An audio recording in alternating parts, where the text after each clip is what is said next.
So about 7 years into Hub City's existence, I felt like our church plant was stuck and I wasn't sure what was next. And so we started this revisioning process, and it was in that I got connected with James Nugent. Oak Grove was one of those churches going through that revisioning process.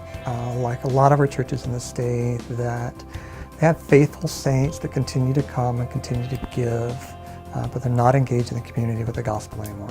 So we met at Bella Latte Coffee Shop, and at the end of our coffee, James said, our church just voted to merge with another church in Spartanburg. Do you know anybody that would be interested? But I knew this was Oak Grove's last chance to find a merger option. So I decided to bring some other leaders from our church on board and said, hey, here's the situation, here's what we've been asked to pray about. Would you pray about it with me? And all three of those people that I asked to pray said, you know what, we need to move forward and take the next step. As many people that were resisting, there were probably twice as many people that really wanted it and wanted to move forward with it. The way that things have been going at Hub City, it was a no-brainer. It just felt like God kind of put it in front of us and said, here's what you guys are going to do, and we stepped in and did it. The services are very live. The congregation here is bigger than it has been in a very long time. I don't remember the exact numbers, but we had 70 people at Hub City, and then maybe 30 people at Oak Grove. And we ended up with like 140 people that first service. And we have no idea where those extra 40 people came from. It was just incredible, and we knew that we were in the right place doing the right thing. I have to admit it was a little different. That Oak Grove was a very traditional church.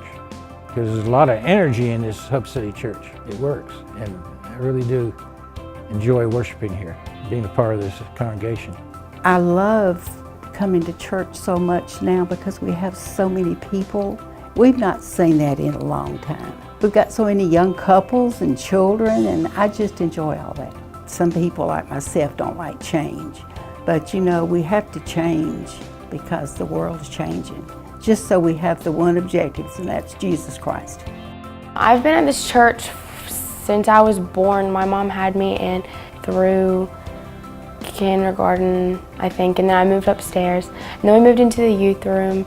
By then it had died down, and there was only 3 people in my youth group, including me. And then the merge happened, and there's more people here, and everybody actually, wants to learn and wants to, grow their relationship with God.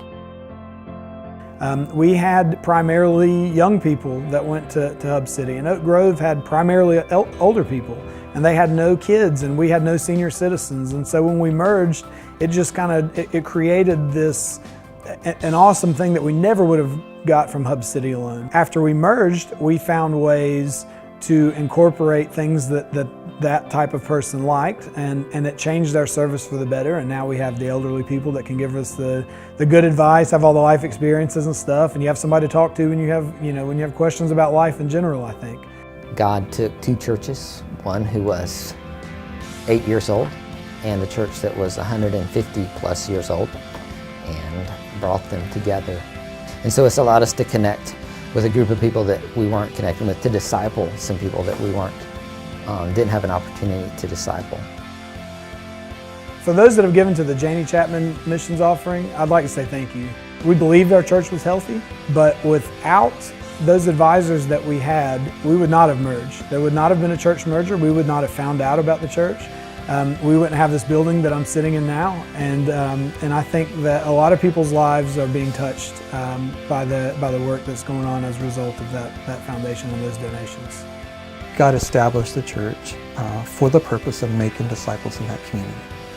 So the church should continue to make disciples in that community.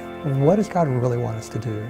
So to pray and to seek His face and be willing to be obedient to whatever He tells us to. That's the only way we're going to saturate our state or permeate our state with the gospel.